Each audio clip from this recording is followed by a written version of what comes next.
Good morning, everyone. I happened to be speaking to Craig a few days ago, and he said, can you come down to this incredible gathering of leaders in our state? And I said, well, we got a little bit of business called the session going on in Albany, but if there's any way I can get out of there, as things are wrapping up, I thought it would be a great opportunity just to see this gathering. And Craig, thank you for your leadership. Leadership is an overused word sometimes, but it really means is that you have a vision and people follow.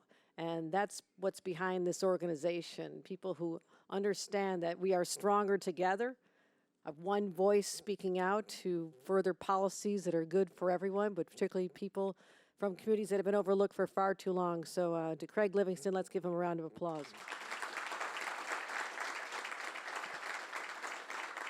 I know you have some of my friends who are board members. We have Don Peebles and Cheryl McKissick-Daniels. Thank you for your friendship to me personally.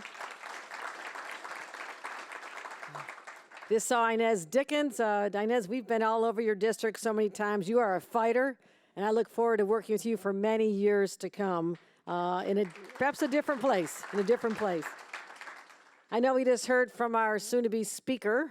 I'll just call him speaker now. I mean, why not? Speaker Hakeem Jeffries, because the path to his ascension as speaker in a place that I once served in the Democratic minority, which is not as fun as the majority, when I was there a decade ago, it goes through New York. And we're all going to pull together to make sure we do everything we can to help make history, but to continue the influence that we have in Washington with Majority Leader Chuck Schumer. If we can get another Brooklynite. What's with Brooklyn? All these people from Brooklyn running the country. Brooklyn's running the country. Hakeem Jeffries. I'm okay with that. It's all good. It's all good. So I look forward. And I also just saw Mayor Adams had joined us as well. And, you know, many of you were there when we announced our new New York panel, the results back in December. We sat together and we also did a housing conference together, showing that we are joined together at the hip in terms of bringing back this city, and not just bringing it back to where we were, because that seems not quite bold enough for us. Let's take it to a whole new level. And that's what we're talking about, and all of you in this room have an important part of it. Members of my team are here. Our extraordinary leader of Housing Community Renewal, Ruth Ann Visnauskas. Let's give her a huge round of applause. Kat McFadden-Benjamin, who I know is her chief of staff, but you'll have her on a panel very shortly, and she is one of my top advisors as well. And also my chief of staff, Stacy Lynch, is here as well. Let's give a round of applause to Stacy Lynch. So it's no surprise that real estate industry, the development world, lack diversity. Let's just call it right out. The gathering here in this room is not reflective of the masses outside these doors. But that doesn't have to be a permanent state of affairs. If you call out a problem, you work toward a solution, and that's when you get the change that's needed. Now, I know that sometimes change takes a while. I will tell you, it was 1965 when my 30-year-old father and mother were activists up in Buffalo. What were they involved in? They're protesting everything, by the way. That's why I have that activist spirit in me. But they were part of a brand new organization called Housing Opportunities Made Equal.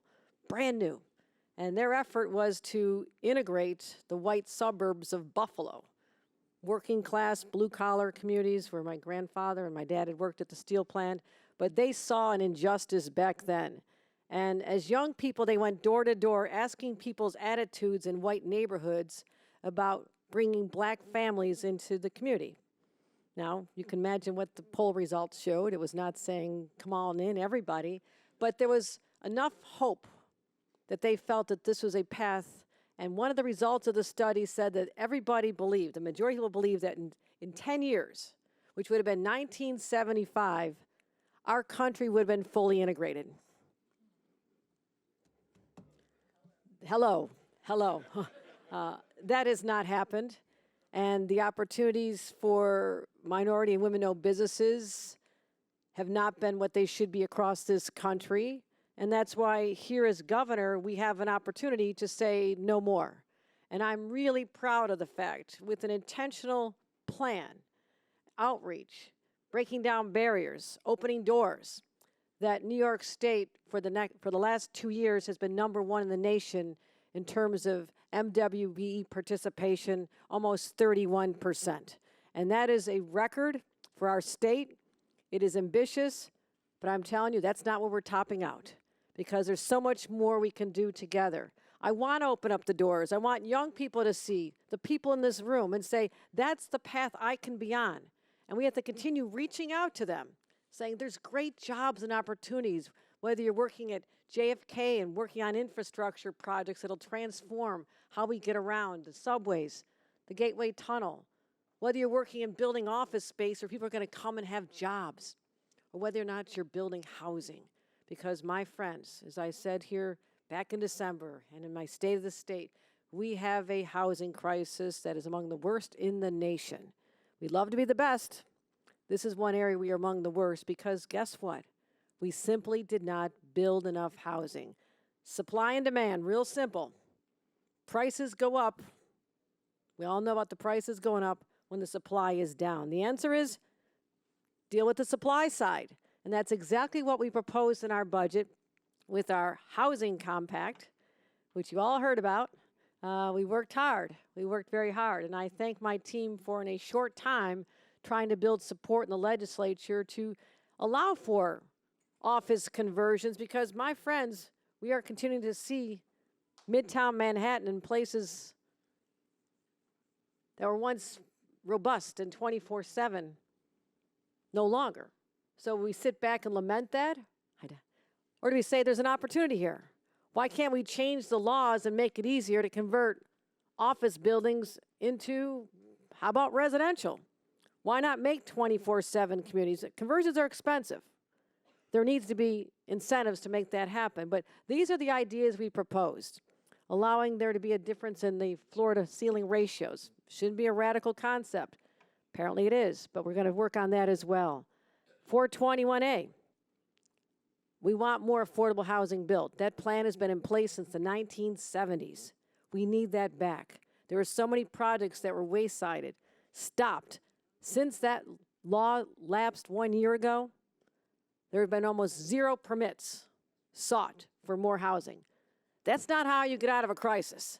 That takes you into a deeper crisis. It takes you darker into that hole. And somehow people aren't recognizing that. So the urgency is there. We had a plan to work on the suburbs to encourage every single community to say you need to build more, you need to open up your doors, especially around the train stations. There are so many train stations in the metropolitan New York area where it's an empty parking lot at the end of the day, tumbleweed blowing through it. Yeah. What I'm saying, I can see life in that space. I can see small businesses, diverse little restaurants and business owners and coffee shops, and just opening up space for people to gather. And then how about some housing and maybe even parking above it? You can do it all. The models are there. And somehow that was resisted so strongly that it was going to change the character of every community next to a train station. So we have to overcome people's perceptions of what we are trying to do. I need your help. I'm a fighter from the very beginning. You don't come from the streets of Buffalo politics without being a fighter. And I'm ready to take it on. But I need an army with me. And that's why I'm calling on all of you, what I'm calling you to do as we leave this room here today. Work with us. This is what I talk about Craig about. Work with us. Help us find the messaging to get to the legislators and to the communities, to let them understand we have to start building. Because otherwise, our young people are going to keep leaving. We lost over 200,000 black and brown families. We have to get them back. We have to stop more from leaving. And the reason they leave, they're not saying it's the New York State taxes. They're saying they can't afford housing. They can't buy a house. They can't even afford their rent. And that, to me, is a tragedy, because a home is a basic human right. It should not be so far out of reach for people that it's just a distant dream that maybe their kids or grandkids will realize, but it's out of reach for them. That is not the New York I want to be leading. We can be bolder than that. We have to pull together. And there is time to do this now. We had a setback. We knew that. But you dust yourselves off and you get right back in the arena, because that's what we're going to do. And I thank all of you.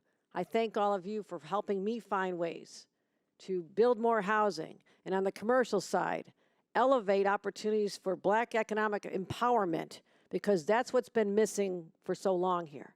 And I believe when we unleash those forces, there is no stopping us, my friends. And I'm so excited to enter this next chapter with all of you. Looks like I forgot something. I know, Ruth Hazel Thompson is here. and I want to acknowledge her, a former senator and also part of my administration. And, you know, she's got a little, her head's getting a little big these days. You know why? Okay, because we just announced a few months ago that there's going to be her name very prominently on an overpass in her community. So you're going to see that. Thank you. So when you're as cool as Ruth Hazel Thompson, and you've done as much as you have, and she has an extraordinary life, she is one of my role models as I look forward to this fight, because she is a fighter as well. And she reminds me that nothing that's important of consequence, no movements start without some bloodshed in the beginning. And that's where we are right now, okay? We're ready to dust off, pick up, and march forward. And thank all of you for listening, but also more importantly, thanks for being part of the Army.